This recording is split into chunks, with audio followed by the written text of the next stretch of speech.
Welcome to Progressive Mindset Podcast. My name is Natalie Potts, personal development and business coach, and each week I'll be bringing you an inspiring personal message to help you unlock creating and living a life full of energy and happiness. And today I'm going to kickstart your week again with how to gain momentum when you feel stuck and unmotivated. And I'm going to begin this with a quote from Steve Jobs, who said, "The ones who are crazy enough to think they can change the world are the ones who do." And I'm going to say that again because when we reiterate, it's powerful and it sits with us. And I want you to remember this for the rest of your day. The ones who are crazy enough to think that they can change the world are the ones who do. So looking at being stuck, and I say that word with a lot of emphasis, has been a conversation I've had quite a lot over the last few months with people where they feel very lost, they're unmotivated, and they just can't get going. So if you've been feeling a little unproductive working from home, you're lacking energy, or you feel like every day is Groundhog Day, if you have been going to work because you just go home, you go to work, you go home, you go to work, and it's the same routine, then hopefully some of these tips will help to get you back on track today. So whether you're professional, you're creative, you're physical, we all have ways of being able to pull ourselves out of that slump that we can get into. And hearing what works from others can be really motivating. So I've done a little bit of research and digging into finding out exactly what people are feeling at the moment and using their language, because this is really important when you coach somebody. It's not about the coach, it's about the client, it's about them. And this again goes back to having to really clearly differentiate with clients, them knowing the difference of mentoring versus coaching. So when they sometimes say, well, what do you think? It's not for me to say, I think this. If I choose to say, well, I could share this with you, or I could share my thoughts on how I would go about it, I'm really clear that this is mentoring, not coaching this moment, and we'll go back to coaching. So it's really useful to listen to how people put things at the moment and the language that you're using. And there's, as I said, a few things coming through that are very similar. So what can you do to get out of feeling stuck and unmotivated? So none of these are going to be rocket science, and none of these you won't have thought of before. Tap into why you're not doing them, or tap into, could I just do take a couple of steps that will get me going and build that momentum? And that's what we're here about, is how to gain momentum. So I'm going to kick off with the old go for a mindful walk. Okay. And this is really different. It's not just going out and having a walk. Be really conscious of what you're doing. Don't take your phone with you, perhaps. Go and take fresh air on a nice day. If you love the mornings, you love the birds in the morning and the trees and the breeze and that freshness that you get first thing, then go and revisit that with a purpose. And when I say with a purpose, the world is moving at such a fast pace. You have to take time to be in the moment. And I've actually tried mindfulness coaching myself. I've been on a course with that, which is something I'm going to talk about at another point. But I actually went and did meditation, and I've sat in a room and did that cross-legged, all of that type of thing. For me, it didn't work, but going for a walk with purpose and listening to the sounds around me, slowing things down, looking at where I'm going, just thinking, or rather not thinking, just listening to my breathing and different things, just learning to let go. It's really challenging. It really is. And probably a little bit more so than being in that room, actually, because you're distracted by others. So I guess that's probably why I think going for a walk can be so powerful for people. And just start to think about, what are your plans for the day? What are your plans 10 years' time? Practice this as well. Again, it's not overnight. Don't rush this or force it. Let it come naturally. And if you find that your thoughts are kind of going into different places, just go with that. Don't think, oh, I haven't done it, because you get yourself worked up. So just then take a few steps back and think, right, back in a moment again. So be kind to yourself with this act. Notice what you hear around you, as I said, and just be conscious. And if you wanted to, you can explore something I've put on social media before, which is about, I'll really shortly, briefly say what it is. Box breathing, which is where you kind of breathe in for 4, out for 4, in for 4, out for 4. And you are in control of your breathing. It makes a huge, huge difference. So that's one thing to give a go.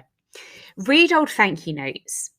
So this could also be testimonials if you're working with your clients. So I keep old cards from family that I've enjoyed over the years, or just little notes, or from people that I've worked with where they've done a card, testimonials or messages that I get sent. I keep them. I store them in a little kind of like a thankful bank, I could call it, couldn't I?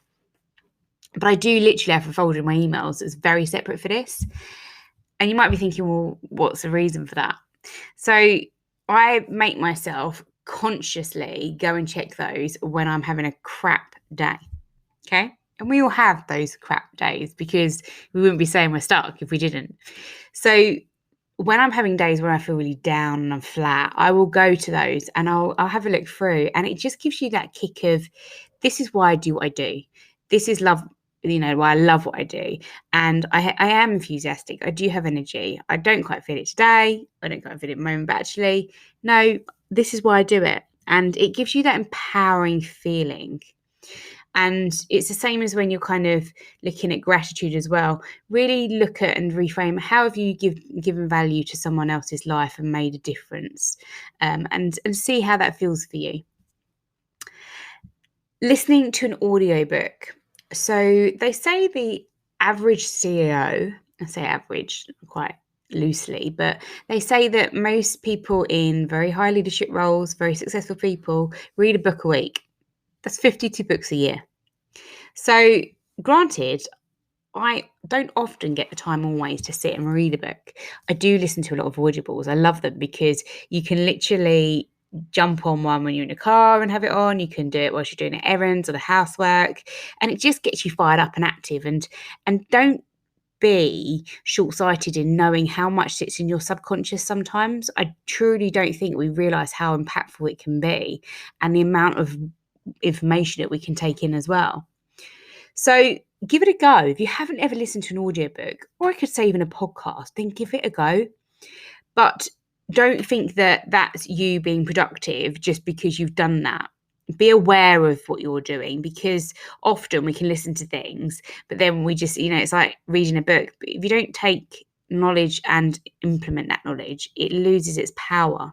So be really, really conscious of these acts as well, but not to the point where you get overwhelmed. There has to be that balance. Look at the sun. And this is language. This is what somebody said about, and I love this. And if you're sitting in a office all day, or if you're sitting at your desk all day and your desk's in a darker room, or you haven't really got much window light, windows for the light, it impacts your mood massively. This is, we talk about having vitamin D, vitamin C, and making sure we have the nutrients and minerals that we need for our health. But the sun, I think, again, people really underestimate how great it can make you feel just by going for a walk in the sun or getting out for 10 minutes. And just, this is a big thing I always get teams to do in leadership roles. I'll get them deliberately to change their state and their environment, because it makes a difference. You have that energy shift. And if you've been in courses, I remember I facilitated a few courses in my career actually in the past, and that they call it the graveyard shift, that shift of where you have to facilitate the afternoon session and everyone's just come back from break and they're slightly lethargic and you need to give them that boost. Well, one of the things to do is tell them to stand up and change their state and be consciously aware of that. So exactly the same for this. Go for a walk or sit in the sun. Be aware of the shift in the environment and where you're at with that. Go make sure you stand up, stretch, grab some water. And again, just be mindful of your breathing. I think that's a really important part of that as well, that you can bring that into it. So when we talk about practicing mindfulness and being in a moment, there's lots of different things you can do to practice it. And then it just over time, like anything, like any habit, just becomes a bit more default behavior and very natural and organic to us. Play music that fires your energy. So I did say there's going to be no rocket science here, I'm afraid, but honestly, there must surely be a reason that when we go to the gym or when we go for to a gig, we go because of the energy in the music, right? It gets us pumped. And people crave music because it is like an escapism. And especially when we talk about uncertain times, people don't avoid their woes and troubles. They just want to be in a moment that's completely different from everything that's going on. They want to, as I said, escape. So this is a great way to distract your mind and regulate your emotions. And you can just do this if you just want to feel energized. So I was doing a presentation today actually to a bunch of amazing female ladies, and it was all around confidence and self-doubt. And it was kind of sharing with them the importance of just being confident, getting out there. And again, we did some exercises to get them going. But on the way there, I put on a certain track that I'm loving at the moment, and it's called Glorious by Macklemore, and it just got me pumped. I was like, in the moment, I was like, yes, I've got this. I'm going to smash it. I'm going to really enjoy today.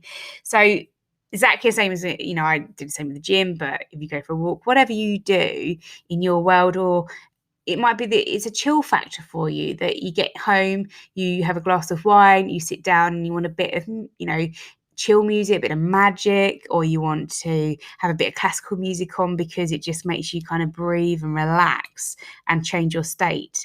So music can be a massive part in changing our energy and having that shift.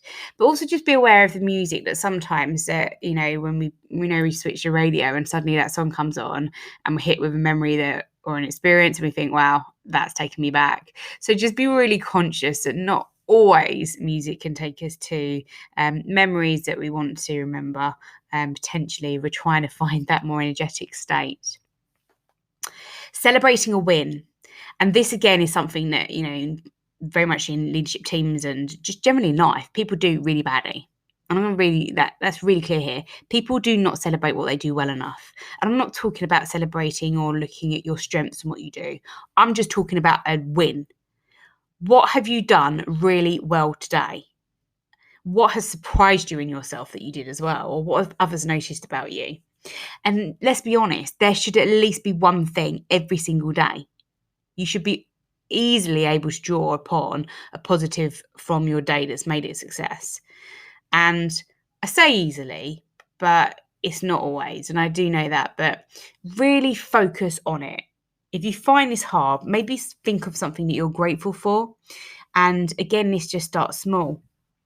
Practicing gratitude, practicing seeing, positive sometimes can be quite challenging for some people. Some people are more negative in the way that they outlook on things. So again, we have to be conscious of things, but don't just adopt an all or nothing attitude. Just start and build on everything that you do, because that's how you'll then build more momentum and you'll build the energy in what you are doing. Question where you are stuck. So this is really important, and a simple tool you could do for this is to brain dump. And I've said this before in my podcast because I think it's really important. And again, I think this is underestimated. Write down all those thoughts that you've got in your head, because often when we feel stuck, we're confused, we're overwhelmed, we've got too much going on in our minds, we cannot see clearly, and we cannot think about the right next step. So take a moment and slow down to speed up. And brain dump everything. If it takes you 5 pages of A4, it takes you 5 pages of A4. But then start to see it. Look at those words. Look at what you're seeing. Think, right, which are my priorities out of this? What is it that I'm getting stuck with? Where am I procrastinating? Where am I having self-doubts? And this is something that coaches, I think, naturally start to do in when they've started coaching and experiencing how they can master their craft at it, that they start coaching themselves very much, and we start asking ourselves a lot of questions. So maybe you could say that you look back and you think maybe it's a lack of sleep. So I'm not feeling great. It kind of then hits 2:00 and I'm kind of game over for the day. I'm absolutely exhausted. But then I've still got to go and look after the kids and get a dinner on and go to the gym and walk the dog. You've got all of those things in the back of your mind. So question what it is and where you are almost spending most of your energy. And don't overthink it, but just start to map it out almost. and reflect on it. And then when you can reflect on it, then you can start to say, well, that's something that I need to focus on and that's what I need to change. And then you look at, well, what can I do? How can I do that? And again, it's about taking small steps. Planning downtime. So this is key. And again, I mentioned it, I think, when I was talking about 5 ways to manage your time wisely last week, actually on my podcast, I did. And I said about planning your downtime first.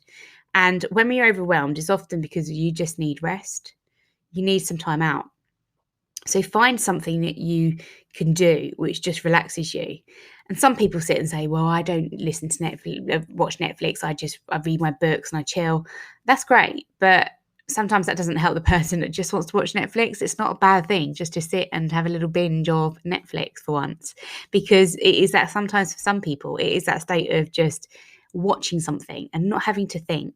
And that's the purpose for it. That's what's great. So find what it is that you don't have to think about and you can just relax. It might be a bath.